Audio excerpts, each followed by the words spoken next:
Sup, everyone? It's Timmy B and Joey D, and welcome to this episode of the Flea Flicker. We are going to be talking about the last professional football game of the 2020-2021 season and the Super Bowl. But before that, Joe, how are you doing today, my man? We're struggling, Tim. Football season is over. It's always tough whenever we hit this mark, but I'm also full. It's done. Like it's the new season. I love the off season. Yeah. There's always so many different ways that things can go. There's going to be a lot of movement this year, and I love the draft. So I'm really excited about this off season, and excited to see what has to be a better Eagles team next year than it was this year. Well, the good news is you can't get much worse, and if you do, then that'll be some fun to talk about. But yeah, I'm excited for the offseason too. Love the NFL offseason. There's always going to be some sort of buzz happening around, and we're going to be doing the all-season shows as well, kind of breaking down each division, seeing what we see, what we would like, what's going to happen with these teams, and we're going to bring on some guests. So thank you so much to all of our guests from this season as well. We'll be in contact to getting on the off-season show for your team and what you would like to see from your own team in the off-season. And if you're a new watcher, comment your team, and we'll try to get in contact with you and see if we can get you on the show as well. But Joe, not too much to talk about. I do want to start before we talk about the Super Bowl is on Saturday night before the game. The NFL does their award show, awarding MVP, Player of the Years, Rookie of the Years, and it was pretty straightforward. I mean, Aaron Rodgers MVP, Derrick Henry, Aaron Donald, Justin Herbert, Chase Young. If you told me that in September, I would have been like, yeah, probably. Like there was no surprise to me. Yeah. If anything, maybe I thought it would have been a Joe Burrow or Tua instead of Justin Herbert. But they had some injuries and some, personnel issues in Miami. We'll say that, a little bit of a quarterback competition. So that all makes sense to me. And I know we were talking before the show, maybe TJ Watt, he did have the better stats. But like I was saying off screen, Joe, every week we were talking about the Rams. We were like, you got to stop Aaron Donald, And for the Steelers, we weren't like, you got to stop TJ Watt. And I think he'll get there eventually, and probably will win one next year. And I think he'll get some more recognition. But I think that's what it kind of came down to, is a lot of people, more people know Aaron Donald. Not too many people know of TJ Watt's talents. And TJ Watt will definitely get there next year and get that nationwide coverage. And we'll be saying probably every week, being like, oh, wow, we got to put 2 guys, 3 guys on TJ Watt like we do Aaron Donald. So his time will come for sure. But Joe, your thoughts from the NFL awards, and did any shock you? What were just your overall thoughts? Yeah, like you're saying, everything is pretty straightforward. I don't think there was really any competition for Justin Herbert as Offensive Rookie of the Year, since there's no relevant wide receiver that did well this year as well. I don't know who that is. I've never heard of Justin Jefferson in my life. My fiance Brooke definitely did not want the Eagles to draft him instead of Jalen Reagor, and is not pissed at me about it for some reason. Like we were talking about, I felt like TJ Watt kind of did have a very strong case for Defensive Player of the Year. But I also think I kind of got caught up because JJ Watt was the one who, I kind of saw this, his initial reaction on Twitter. He was like, no disrespect to Aaron Donald, but, TJ Watt, had him beat in every statistical category and should have been Defensive Player of the Year. I think I kind of related to JJ Watt. I got a younger on the show, the phenomenal season, statistically, that's who I'd, obviously would have my vote. So I kind of get that, but like we said, it's Aaron Donald. He's a game wrecker, and, you take him away from that Rams defense. We saw against the was it against the Buccaneers? Who'd they lose to in the playoffs? No, it was the Rams lost to the Packers. Saints? Lost to the Packers. Wow, 0-3. You could tell I don't know much. I shouldn't be doing this podcast. God damn it. We saw in that game when Aaron Donald was not 100%, just how much of an impact that had on that defense. They were not able to slow down Rodgers or that offense whatsoever. And then, you look at TJ Watt, there are so many great players on that Steelers defense. Bud Dupree, Minka Fitzpatrick, Joe Hayden, Devin Bush, Cameron Hayward. We can go on about all the studs that make that defensive unit phenomenal. TJ Watt is a huge part of that, probably their best defensive player. And, right. like you said, will continue to get the recognition he deserves in the future. But yeah, no, Aaron Donald deserved it. Aaron Rodgers deserved it. Derrick Henry, my God, the bus. You know, tractor season, baby. I love it. Just it was a fun season. The awards all made sense, and Yeah. I don't think there's any controversy there. Among all of them. No, absolutely. And then Russell Wilson winning the Walter Payton Man of the Year. Kudos to him and to his charitable things. But he also might have expressed some frustration with the Seattle Seahawks. That was kind of really the only little bit of news from the Super Bowl until now, aside from the Super Bowl. But Joe, any thoughts on this Russell Wilson kind of maybe mouthing off or bringing up some of his frustrations with the Seahawks? Yeah, I mean, I think he's just more making a statement than anything. I mean, he definitely has right to be upset. Russell Wilson, the Seahawks have been Hmm. sacked more than like any other team over his career, I believe. I mean, it's crazy to think how many more sacks he would take if he was a Peyton Right. Manning or Tom Brady like quarterback where he's not as mobile as he is. So they've got to get that O line figured out. It's been a problem his entire career. Um, and I don't think there's anything serious with a trade. I mean, he's not going No. anywhere. I know teams have reached out to Seattle and they've hung up the phone. I mean, he's not going anywhere. He wants better protection. They need to prioritize it. I mean, the Seahawks have not done a very good job of drafting over the last few years outside of Russell Wilson, DK Metcalf, a couple other guys here and there, but they've got to hit on their first round picks and Mhm. really just invest in the offensive line. So maybe the Seahawks trade for your guy Orlando Brown, Tim, who is also like actually requesting a trade. Well, I mean, if the Seahawks are ready to give us two first round picks, more than happy to send them Orlando Brown Jr. I think that would be a good trade, or maybe we work something out. I saw somebody tweet out saying, and this, they wouldn't do that, but they're like, how about like DK and a fourth, or like DK and a third? Like, we need a wide receiver too. So, but the Seahawks definitely wouldn't be That'd be trading away nice. DK Metcalf, but it's going to be I would say it's going to be a pretty heavy haul for Orlando Brown.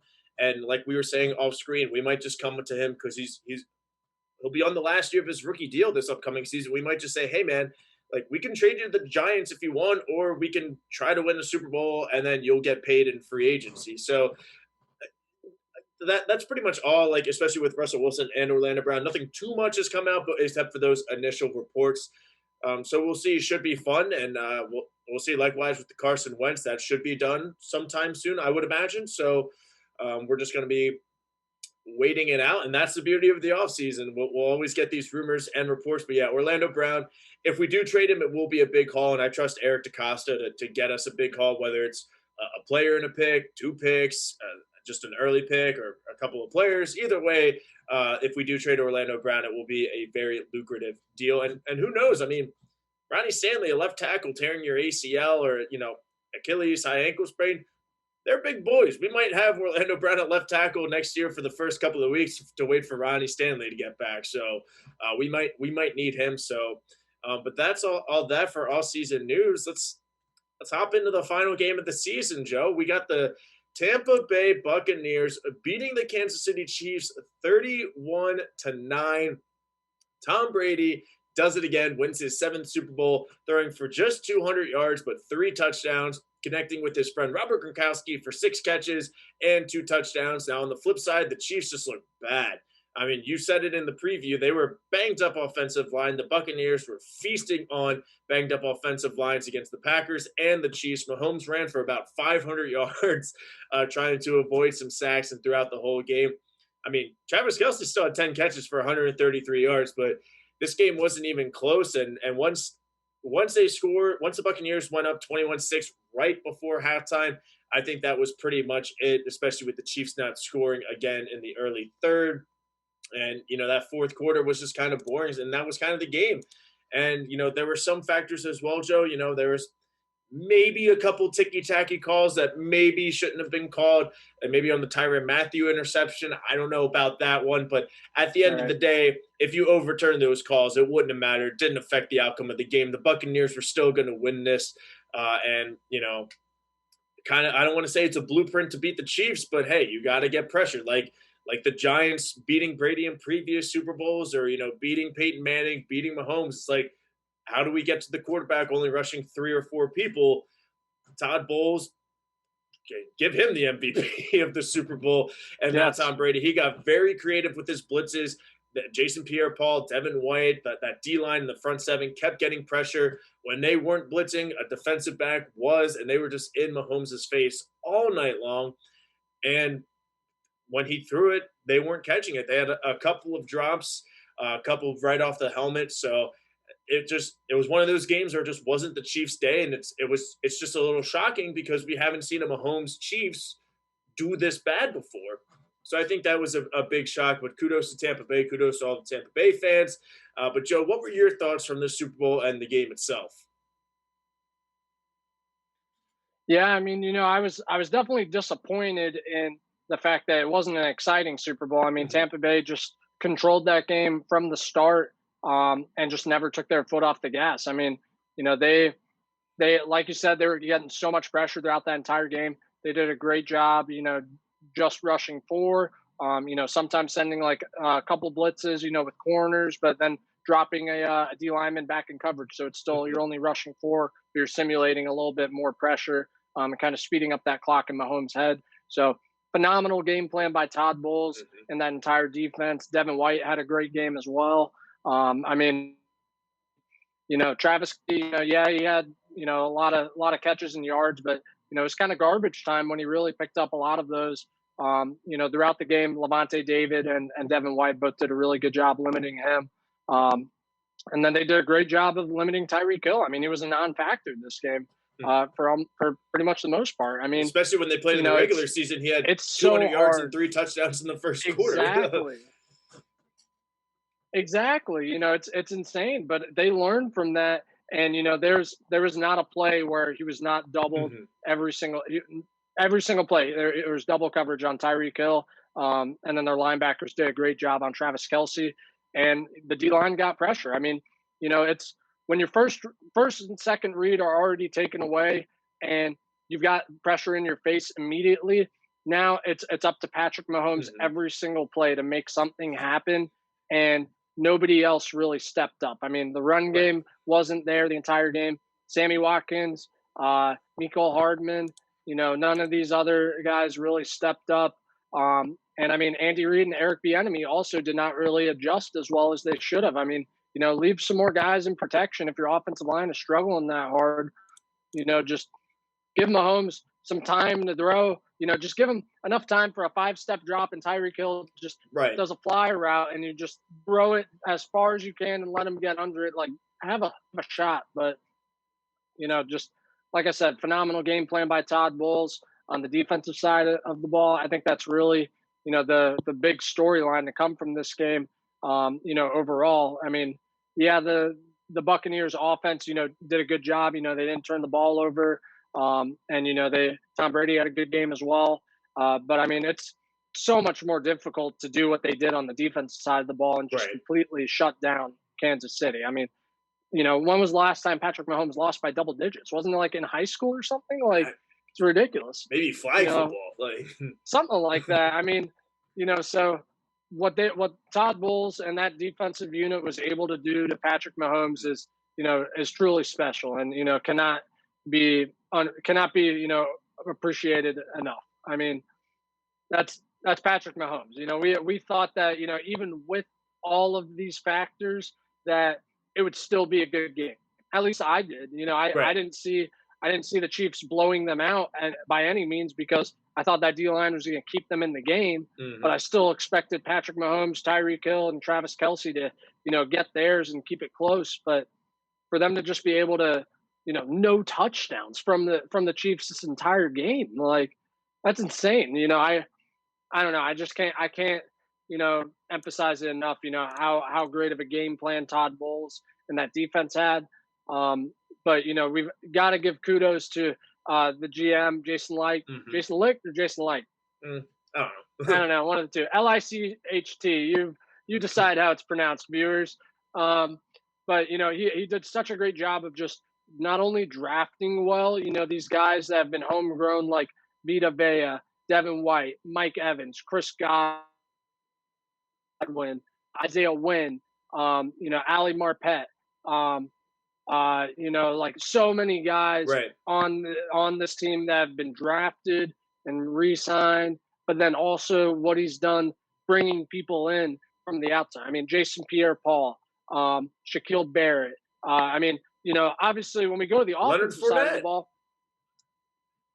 yeah, Leonard Fournette, he's the big name who came in this offseason. Nobody else important. No, No, I I mean, can't think of anybody else. Tom Brady. So Tom Brady, Robert Gronkowski, Antonio Brown, Leonard Fournette. I believe those four. Leonard Fournette scored a touchdown in the Super Bowl, right? He did. He did. About 90 yards and a touchdown. Yeah. So Tom Brady threw 3 touchdowns, 2 to Gronk, 1 to Antonio Brown. Leonard Fournette also ran for a touchdown. All four of those players were not on the Buccaneers last season. Mm, Like that is it's about. It's also like it reminds me of the God. I always bring it back to the Eagles, but it reminds me of the NFC Championship when the Eagles annihilated the Vikings and Nick Foles bring touchdowns to Alshon Jeffrey, Torrey Smith, Patrick Robinson had the pick six, Chris Long. Was a big part of that play. Derek Barnett forced a fumble, and I think Chris Long recovered it. All of those guys, everyone who scored a touchdown and made the biggest plays. Nick Foles, mhm. all of those guys had not been on the team the year before. So it's really really cool to see all these new guys come in and click so well, and for Tony to just change that culture just like that. I mean, this this this team was here. It was really cool to see a team host the Super Bowl, win it Mhm. in Tampa Bay, in their hometown, and then just to see Tom Brady and Gronk celebrate in the Super Bowl parade after this, and compare them to the past couple Super Bowl parades that Brady has experienced. He's obviously having more fun this year in Tampa Bay. And You know, and I and I I've think thought that about goes that. without saying if you watched any of the videos. Yeah, and I've thought about that too. And like him being on Twitter and stuff, like, yeah, I've always respected Brady, kind of liked him here and there. But I'm a big fan of Tampa Bay or Tampa Bay. I'm a big fan of Bucks Tom Brady Right. because he's having so much fun. And like, I just thought in my head, I was like, if that was on the if that was Patriots Tom Brady, he'd be like back in the film room being like, got to focus on the next Super Bowl, where he's just like, yeah, whatever. I'm just gonna get drunk off tequila, Yep. whatever. Like, I'm gonna throw the Lombardi over a boat. So I agree with you. He's definitely Yeah. having more fun. And like, yeah, like Patriots Tom Brady was like always like, gotta go in the film room, focus on the next one. Like, and On this the one, next season. yeah, exactly. And so it's nice to see him kind of relax. And you said it too with the GM and the general management of the Tampa Bay Buccaneers. And I said this, I tweeted this out Sunday night. Jameis Winston last year had like 30 touchdowns, 30 interceptions. If you take away half of those interceptions and give him like another 7 or 8 touchdowns, Buccaneers are probably a playoff team. That's probably 2 or 3 wins, and that'll take them from 7-9 to 9-7 and 10-6. Just unfortunately, Jameis Winston threw 30 interceptions. So he knew, he was like, "Yo, we got the pieces for a playoff team and a deep run. We just need that consistent quarterback play," and it just worked that it was Tom Brady, and then also to the Buccaneers ownership last year around this time they said, we're going to be the first team to play a home game in our home stadium for Super Bowl. And everybody's like, yeah, that's funny. And they got Tom Brady. And they're like, all right, maybe. And like Yeah. once they made the playoffs, people were like, uh-oh. So Exactly. kudos to them for calling their shot. But yeah, I'm curious to see how other GMs, especially in this offseason, with some teams being like, we have like a good core. We just need like that one quarterback or maybe that one electric linebacker, safety, whoever. And we see that the Rams are the early team to look for because they were like, we got Aaron Donald, Jalen Ramsey, we got these offensive Yeah. pieces, young running backs. We got Matthew Stafford. So the Rams could be a potential team to look out for and see what other teams do as well, being like, hey, like we got the pieces. Now we got the quarterback. And we saw that with even a guy like Stephon Diggs. Like, look at what happened to the Bills. So it's going to be interesting to see how teams go. And Joe, Yeah. I'm sure you've seen this stat too. And I know we're big proponents of you don't pay running backs. Well, the leading rusher since the Packers Super Bowl, I think like the last 12 or 13 Super Bowls, the leading rusher, the highest salary was 2.5 million. And that was Percy Harvin, who's a wide receiver. He just had a couple of rushes. And then after that, it was like 2 million. So don't pay your running back. Now, obviously, I would pay like Derrick Henry or something like that. But Ezekiel Elliott, man, Jerry Jones has got to be crushed by that, seeing that because you don't pay running backs, and clearly you don't need to. And you don't need to draft them in the top 5. I mean, Derrick Henry was a second-round draft pick. And look what the Titans have been able to do. You contrast that with teams like the Cowboys and the Giants. With Zeke and Saquon. These teams have not done much with those guys. Look, I love Saquon Barkley. I don't like Zeke. But he was a good running back. When he came out. I love the way he played. Coming out.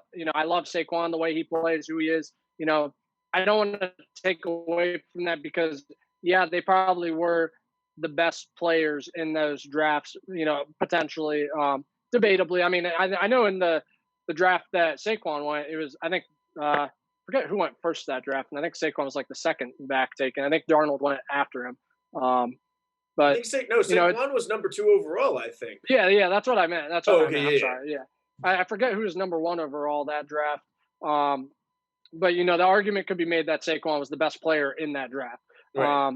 But despite that, because he's a running back. What have the Giants done since then? They haven't gone to the playoffs with him. He's gotten injured a couple of years. I mean, and now this was Saquon's second year. This was Saquon's second year.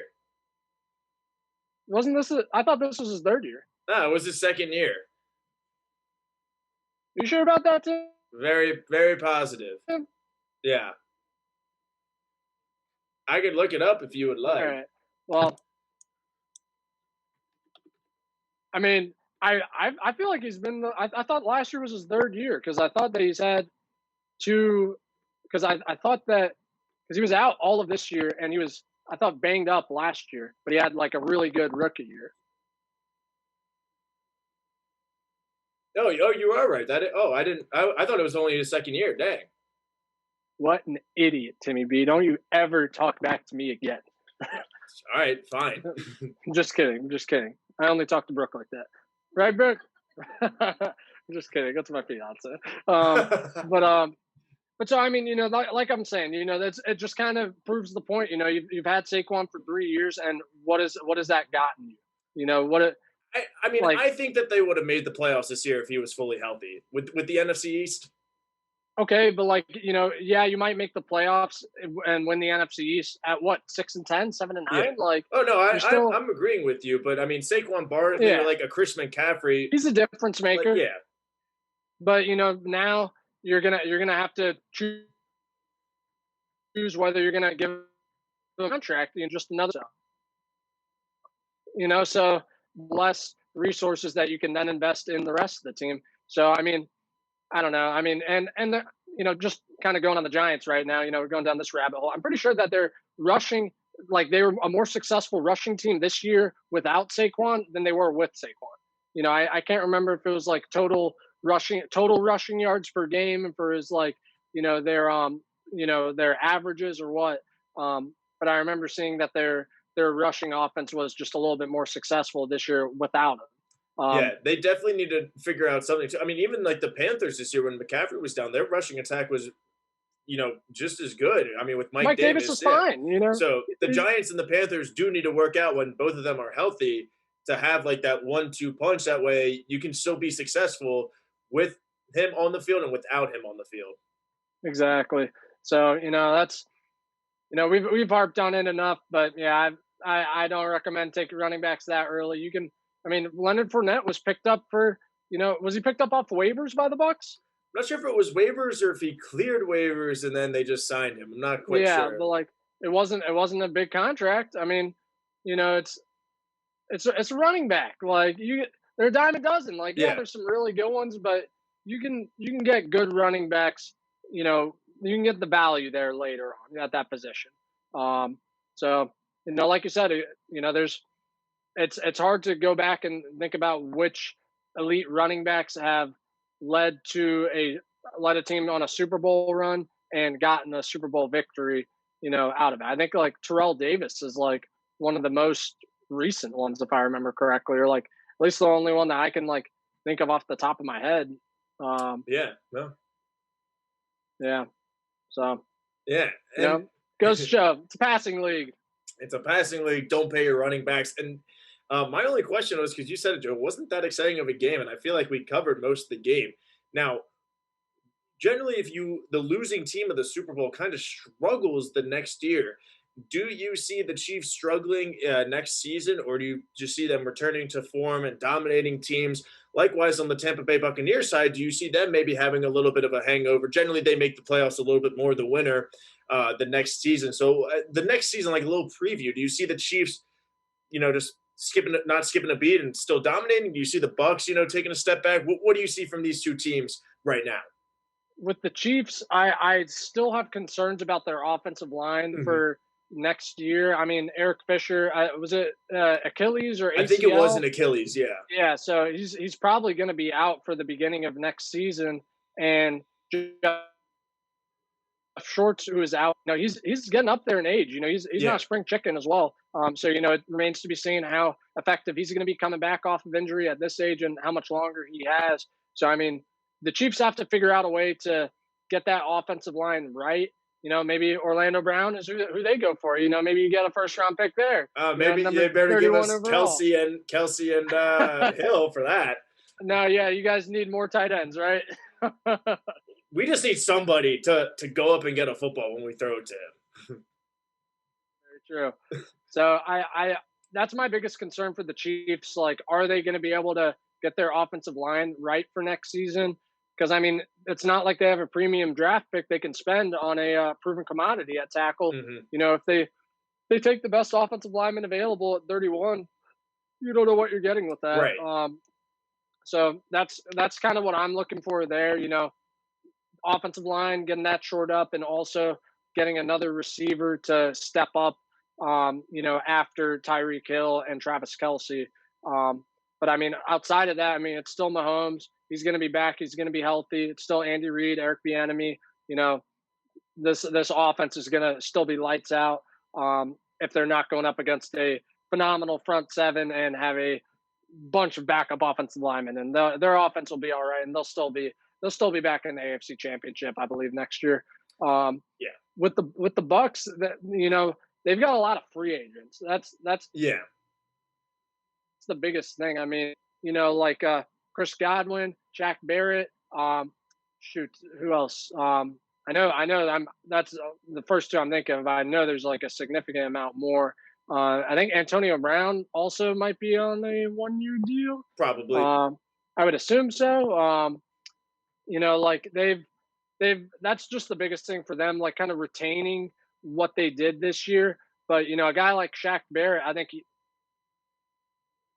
he's probably going to get paid because I mean, I don't think they're going to be able to afford to retain him when they've got so many other pieces that they've got to pay. I don't know if they're going to be able to retain Chris Godwin if Hmm. Antonio Brown and Mike Evans are still under contract, and you've got Scotty Miller and Tyler Johnson as well. Um, so that's kind of what remains to be seen there. But I think that because Tom Brady, as of now, looks like he's going to be back next year, um, he knows what needs to be done to not settle for being okay next year. He wants greatness for himself and for the people around him, and just elevates everyone to kind of perform at that level. So I think that they'll be fine next year. I think that they'll probably win the division next year, and we'll see if another team is able to kind of knock them out in the playoffs. I mean, Washington played them the best so far this year, um, Hmm. a couple of times, and you know, well, Green Bay also there as well. But so it'll be interesting to see how Tampa Bay does next year, and also a lot of it just depends on when will Tom Brady fall off? Like Right. when does this decline happen? Because it's not, and I don't understand why he's waiting around for the decline to happen to retire. I mean, I feel like this would be the perfect scenario to retire and ride off into the sunset after the Super Bowl win. Like what are you waiting for, to have like your worst statistical season and your team goes 8-8 and you don't make the playoffs and you're like, okay, now I'm going to retire because now I know it's only going to get worse from here. Like, Yeah. you know, And I think that's like a big thing too, and we'll talk about that in the offseason. Like we've seen the Patriots and we've seen Tom Brady, because everybody was saying the decline is coming, this is the year, and we realized it's kind of like, oh no, the Patriots just had bad pieces around Tom Brady, where it's like Brady is still very productive. You give him Mike Evans, Chris Godwin, Gronk, and Bruce Arians offense. So I'm definitely with you on that. I think the Chiefs obviously will be back.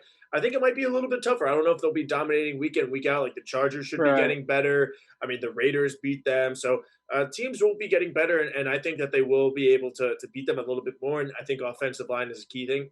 And Tampa Bay, I think it's the opposite. I think the division is getting a little bit worse. No Drew Brees. I mean, we don't know who the Exactly. quarterback on the Saints are, but they have a lot of issues, a lot of cap space they need to work out. I mean, the Panthers are on the uprise. The Falcons have a new offensive or a new head coach, so who knows if they're going to rebuild and make some trades around the draft.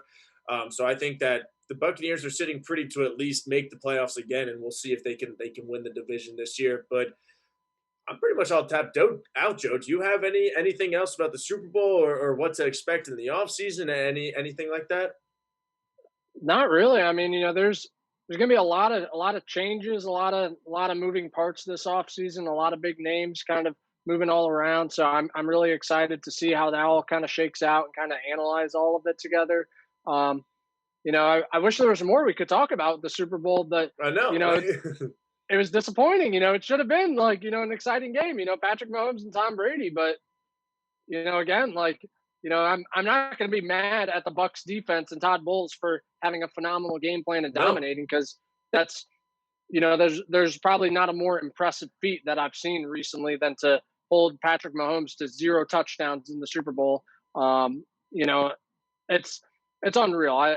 Again, like, I'm harping on it, but it can't be stated enough. Todd Bowles and what that defense did, they won that Super Bowl. You know, and we've kind of gotten away from defense a little bit. Everyone's like, it's all about offense and scoring points. Yeah, but this proved a point that has been made time and time again. Defense wins championships. hey, I know it. As a Ravens fan, defense has won some championships for us as well as Joe Flacco. So, but yeah, I mean, time and time again, it all came down to defense. And if you look at the playoffs, I mean, wild card weekend, Ravens held Derrick Henry to 40 yards. We ended up winning. The Rams defense dominated Russell Wilson. They stopped Yeah, him. They got the win. So defense, offense, you'll score points and win games, but defense, when it comes down to January, February, they will be winning you championships. And I mean, like the Eagles, like, and the defense wasn't great in that Super Bowl. They got the big but turnover they made when the they big needed play. to. They made the Exactly. big play. So, but yeah, that's all. I wish the Super Bowl was more exciting. It's going to be more exciting next year when the Ravens are in it. So that's for sure, Joe. Of course, Can't Eagles say. Ravens, baby. Yeah, that's it. Yeah, okay. Jalen Hurts versus Lamar Jackson, two rushing QBs. It's going to be a fun Super Bowl. Write it down now. Lock it in. All I right, should have made that pick already last year. lock it in. Eagles Ravens Super Bowl is Joe's prediction. I'm just going to go with Ravens and anybody that's not the Eagles, because that's not going to happen. Let's go with the Ravens Packers. Why not? Mm. Tim, did you get any reactions from our guests about the Super Bowl, like perhaps from Mr. Tyler Antonelli, since Did he kind of predicted the opposite game to did happen? did not want to reach out to our friend Antonelli, who is a Chiefs fan. He is probably still crying. So I'll reach out to him eventually, but I'm sure he's not a happy camper right now. How many of us picked the Bucks? How many picked the Chiefs? I didn't write it down. It was Dang it, probably Tim. you picked the Bucks. I think it was probably like probably more Chiefs were Bucks. I always say I more would Chiefs were imagine. Bucks. Yeah, Yeah, but I'm sure it was probably like a 5-3 or like a 6-3. Like it was only like one or two more, I would say. yeah, yeah. Well, glad I was right. I'll say that. Hey, I yep. did good. We both did a good job with our picks this year. We did great. I mean, we both made the playoffs. We both did well. Unfortunately, Joe, you won the Super Bowl this year, so that's it. But there's always time to bounce back next year. And no Super Bowl hangovers for me and my picks. And hopefully Joe does not repeat. Unless we just pick the same team, then I hope Joe repeats. We'll see what happens. But yeah, guys, that'll do it for today's episode. Make sure, again, to like this video, subscribe if you're new to the channel. And like I said, we're going to be doing off-season mode. So comment the fan or your team, and we might get you on the show to see what you would like for your team to do in the off-season. But guys, that's all I really have to say. Joe, any final words? That's all I got, baby. Next season, I'll be a married man. And, hopefully the Eagles can, respect that and get their act together. So, me and my current fiance, future wife, can enjoy football season this year. Yeah, well, Joe's going to get a ring. Maybe my Ravens will get a ring in the next Ooh, year. there So, you go. hey, all right. All right, go. guys. Well, thank you so much again for watching, and we will see you, I don't know, soon. All right, This guys. offseason. Peace.